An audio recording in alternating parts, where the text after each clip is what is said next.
সবাইকে স্বাগতম জানাচ্ছি ফরেক্সের উপর নির্মিত এই শিক্ষামূলক ভিডিওটি দেখার জন্য। যদিও এই ভিডিওটি বাংলা ভাষাভাষীদের জন্য তৈরি করা হয়েছে, তবুও আপনাকে প্রথমে জেনে নিতে হবে আপনি যে দেশে অবস্থান করছেন সে দেশে ফরেক্স ট্রেড বৈধ কিনা, এবং এটা অবশ্যই মাথায় রাখতে হবে যে ফরেক্স একটি ঝুঁকিপূর্ণ ব্যবসা। আজকে আমাদের আলোচ্য বিষয়সমূহ হলো ফরেক্স ট্রেডিং কি, ফরেক্সের লাভ ক্ষতি কিভাবে নির্ধারিত হয়, কিভাবে সহজে ফরেক্স ট্রেডিং করা যায়, এবং লেভারেজ কি। ফরেক্স অ্যাকচুয়ালি ফরেন এক্সচেঞ্জ এর শর্ট ফর্ম। সুতরাং ফরেক্স কি বা ফরেন এক্সচেঞ্জ কি জানতে হলে এই সংজ্ঞাটা আমাদেরকে জানতে হবে। এই সংজ্ঞাটি হলো একটি দেশের মুদ্রার বিনিময়ে অন্য একটি দেশের মুদ্রা ক্রয় বা বিক্রয় করাকেই ফরেক্স বলা বা ফরেক্স ট্রেডিং বলা হয়ে থাকে। আমরা প্রত্যক্ষ বা পরোক্ষভাবে কোনো না কোনো সময় ফরেক্স ট্রেডিং করেছি। মনে করেন আপনি বাংলাদেশ থেকে ইউএসএ ঘুরতে যাবেন, সেক্ষেত্রে আপনাকে কি করতে হবে? আপনাকে কিছু টাকা অবশ্যই ডলারে কনভার্ট করে নিতে হবে, নতুবা আপনি সেখানে গিয়ে কোনো কিছু কিনতে পারবেন না বা আপনাকে হোটেল বিল বা অন্য কিছু বিল আপনি দিতে পারবেন না। এই যে আপনি টাকাকে ডলারে কনভার্ট করলেন, এটা কি বলা হয়ে থাকে? Forex trading. এখন আমরা দেখবো যে এই ফরেক্সে কি করে লাভ বা ক্ষতি নির্ধারিত হয়ে থাকে। মনে করেন একজন ট্যুরিস্ট ইউএসএ থেকে ইউরোপে ঘুরতে যাবে। এখন ঘুরতে যাওয়ার আগে তাকে যেটা করতে হবে, তার ইউএস ডলারগুলো কিছু ইউরোতে কনভার্ট করে নিতে হবে। এখন সেই কনভার্সনের জন্য সে একটা ইউএস এর ব্যাংকে গেল। ব্যাংকে গিয়ে দেখলো যে ইউরো এবং ইউএসডির কনভার্সন রেট দেওয়া আছে 1.2500, অর্থাৎ এখানকার এক্সচেঞ্জ রেট হলো 1 ইউরোর বদলে সে 1.25 ইউএস ডলার পাবে। এখন যেহেতু সে ইউএস ডলার থেকে ইউরোতে কনভার্ট করবে, অর্থাৎ তার 1.25 ইউএস ডলারের জন্য সে 1 ইউরো করে পাবে। সে ডিসিশন নিল যে 10,000 ইউএস ডলার সে ইউরোতে কনভার্ট করবে। সো সেই এক্সচেঞ্জ রেট অনুযায়ী সে 8,000 ইউরো পেল। এখন সে ইউরোপ ট্যুরে গেল। ইউরোপ ট্যুরের সময় কাটানোর পরে সে আবার ইউরোপ থেকে ব্যাক করে আসলো, এবং কোনো এক কারণে আমি ধরে নিলাম যে তার কোনো টাকা খরচ হলো না। সে 8,000 ইউরো নিয়েই সে আবার ইউএসএ ব্যাক করে আসলো। মনে করেন সে খুব একটা ভালো বন্ধু দেখা পেয়ে গেছিল, সব টাকা সেই বহন করেছিল। আচ্ছা ঠিক আছে, এখন আমরা দেখলাম যে সেই ব্যক্তি 8,000 ইউরো নিয়ে আবার ইউএসএ তে ব্যাক করে আসলো। সে যখন সে ইউরোকে আবার ইউএস ডলারে কনভার্ট করবে, আবার তাকে সেই ব্যাংকে বা কোনো একটা প্রতিষ্ঠানে যেতে হবে। সে প্রতিষ্ঠানে গিয়ে সে দেখলো যে সে যখন কিনেছিল তখন এক্সচেঞ্জ রেট ছিল 1.2500, বাট এখনকার এক্সচেঞ্জ রেট হলো 1.2600, অর্থাৎ এখন সে প্রতি 1 ইউরোর জন্য 1.26 ইউএস ডলার পাবে। সো তার কাছে যে 8,000 ইউরো ছিল সেটার বিনিময়ে সে এখন পেল 10,080 ইউএস ডলার, অর্থাৎ কোনো কিছু না করেই সে শুধু একটা দেশ শুধু ঘুরে এসেই 80 ইউএসডি প্রফিট করে ফেললো। অনুরূপভাবে সে যদি ফিরে এসে দেখতো যে সেখানকার এক্সচেঞ্জ রেট এখন 2400, অর্থাৎ 1.2400, তার মানে কি দাঁড়ালো? সে 8,000 ইউরোর বদলে এখন 9920 ইউএসডি পাবে, অর্থাৎ তার এখন 80 ইউএসডি লস হয়ে গেল। সুতরাং এই দুটো এক্সাম্পল থেকে আমরা এটা বুঝতে পারলাম যে লাভ বা ক্ষতি এটা নির্ভর করছে এক্সচেঞ্জ রেটের উপরে। এক্সচেঞ্জ রেটের পরিবর্তনের কারণে ফরেক্সে লাভ বা ক্ষতি নির্ধারিত হয়ে থাকে। সুতরাং প্রথমে আমাকে জানতে হবে কেন এক্সচেঞ্জ রেটটা পরিবর্তিত হয়। অনেক ধরনের কারণ রয়েছে যেসব কারণে এক্সচেঞ্জের পরিবর্তন হয়ে থাকে। তার মধ্যে মূল যে কারণগুলো হলো সেগুলো হলো মুদ্রার চাহিদা বা যোগানের তারতম্যের কারণে, মুদ্রার সুদের হার, মুদ্রাস্ফীতি, কোন একটা দেশের সরকারের নীতি বা ওই দেশের কর্মসংস্থানের অবস্থা বা ওই দেশের আমদানি ও রপ্তানি চাহিদার উপরে সাধারণত ওই এক্সচেঞ্জ রেটটা পরিবর্তন হয়ে থাকে। এখন আমরা দেখবো যে কিভাবে ফরেক্স ট্রেডিং করা যায়। আমরা এই আগের এক্সাম্পল দেখলাম যে ওই ব্যক্তিটি ফরেক্স ট্রেড করার জন্য কোনো একটি ব্যাংক বা এক্সচেঞ্জ হাউসের সাহায্য নিয়ে মুদ্রাটা এক মুদ্রা থেকে অন্য মুদ্রায় কনভার্ট করেছিল। বাট প্রতি ক্ষেত্রে ট্রেড করার জন্য আপনাকে যদি ব্যাংকে দৌড়াতে হয় বা এক্সচেঞ্জ হাউসের মাধ্যমে এই ট্রেড করতে হয়, তাহলে সেটা খুব হেক্টিক একটা ব্যাপার হয়ে থাকে।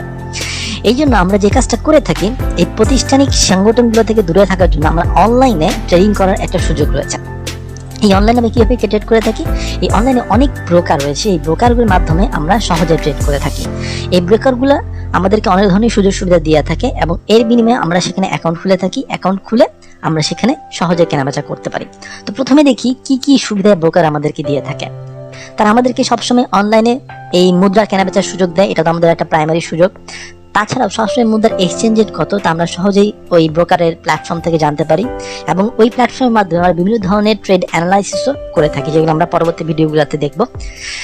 এবং আরেকটা জিনিস আমাদেরকে দিয়ে থাকে ব্রোকার, সেটা হলো লেভারেজ দিয়ে থাকে। এই লেভারেজ কি এটা আমি একটু এখানে ক্লিয়ার করে নিতে চাই, কারণ এই লেভারেজ ব্যাপারটা সবসময় একটা কনফিউজিং ব্যাপার থাকে। যখন আপনি একটা ব্রোকারের ট্রেড খুলতে যান বা একটা অ্যাকাউন্ট খুলতে যান, তখন আপনাকে দেখবেন যে আপনাকে বলতেছে যে এখানে আপনি 1:10, 1:200, 1:500 পরিমাণ লেভারেজ আপনাকে ওরা দিবে, এবং এটা নিয়ে তারা আপনাকে অ্যালিউড করার চেষ্টা করবে যে আপনি এখানে অনেক বেশি প্রফিট করতে পারবেন। বাট এর একটা উল্টা দিকও রয়েছে। লেভারেজ বেশি হলে আপনি যেমন তাড়াতাড়ি প্রফিটও করতে পারবেন, লেভারেজ বেশি হলে আপনি তাড়াতাড়ি ক্ষতিরও সম্মুখীন হবেন। এই জিনিসটাই আমি এখানে ক্লিয়ার করতে চাই। এছাড়া অন্যান্য ব্রোকারগুলো অনেক ধরনের সুযোগ সুবিধা বা সেবা তারা দিয়ে থাকে, এটা ডিপেন্ড করে কিভাবে তারা প্রমোট করতেছে তাদের ব্রোকার হাউসকে। সুতরাং আপনি অনেক ধরনের সুবিধাই বিভিন্ন ধরনের ব্রোকার থেকে পাবেন। এখন আমরা দেখি যে এই লেভারেজ জিনিসটা কি। সাধারণত ফরেক্স যখন আপনার কোনো এক্সচেঞ্জের দেখানো হয়, সেখানে দেখানো হয় যে আপনার একটা কারেন্সি পেয়ার অর্থাৎ যুগলের মাধ্যমে সেই এক্সচেঞ্জটা দেখানো হয়। যেমন আমি আগেবার যখন ব্যাংকে গেছিল যে ব্যক্তিটা, তখন সে দেখেছিল ইউরো ইউএসডি ইকুয়ালস টু 1.2500, অর্থাৎ ইউরোর বিনিময়ে সে যে ইউএসডি কিনবে কিংবা ইউএসডি বিনিময়ে যে সে ইউরো কিনবে তার একটা এক্সচেঞ্জে সবসময় একসাথে করে দেখানো হয়। এবং আরেকটা কমন প্র্যাকটিস হচ্ছে সেটা হলো যে সাধারণত ভ্যালুটা 4 ডিজিট পর্যন্ত, দশমিকের পর 4 ডিজিট বা 4 ঘর পর্যন্ত দেখানো হয়ে থাকে, অর্থাৎ 1.2500। অনেকে আবার সেটাকে 5 ঘর পর্যন্ত দেখানো হয়ে থাকে, বা 5 ঘর বা 4 ঘর যেটাই হোক। আমি এখানে 4 ঘর দেখাচ্ছি আপনাদেরকে, আপনারা 5 ঘর সে একই রকম ভাবে আপনি সব ক্যালকুলেশন করতে পারবেন। সো এক্সচেঞ্জ এত তাড়াতাড়ি পরিবর্তন হয় যে এটাকে আপনার 4 ডিজিট পর্যন্ত আমরা ক্যালকুলেট করে থাকি। এখন আপনি একবার এক্সচেঞ্জে দেখলেন 1.2500 এবং তার কিছুক্ষণ পর আপনি এক্সচেঞ্জে দেখলেন 1.2501, অর্থাৎ 4 নাম্বার ডিজিটে গিয়ে আপনার এক পরিবর্তন হলো। এই এক পরিবর্তনকে আমরা বলে থাকি এক পিপ পরিবর্তন হলো।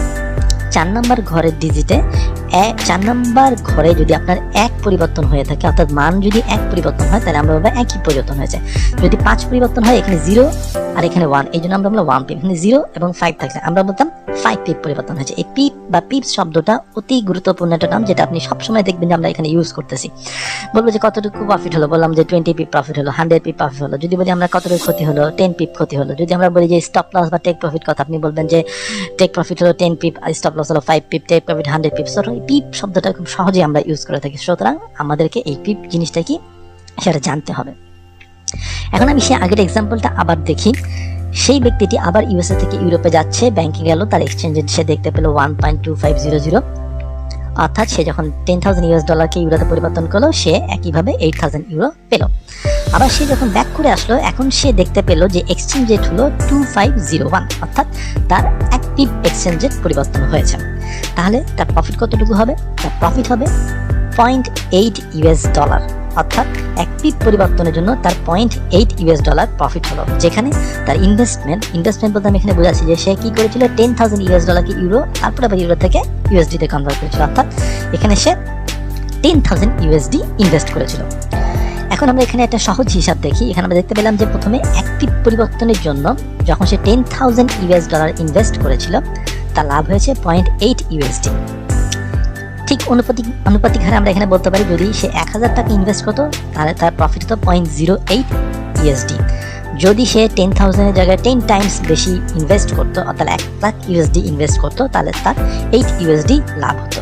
সুতরাং আমরা দেখতে পাচ্ছি যে কতটুকু লাভ বা কতটুকু ক্ষতি হচ্ছে, এটার সাথে কতটুকু আমরা ইনভেস্ট করছি তার একটা ডিরেক্ট সম্পর্ক রয়েছে।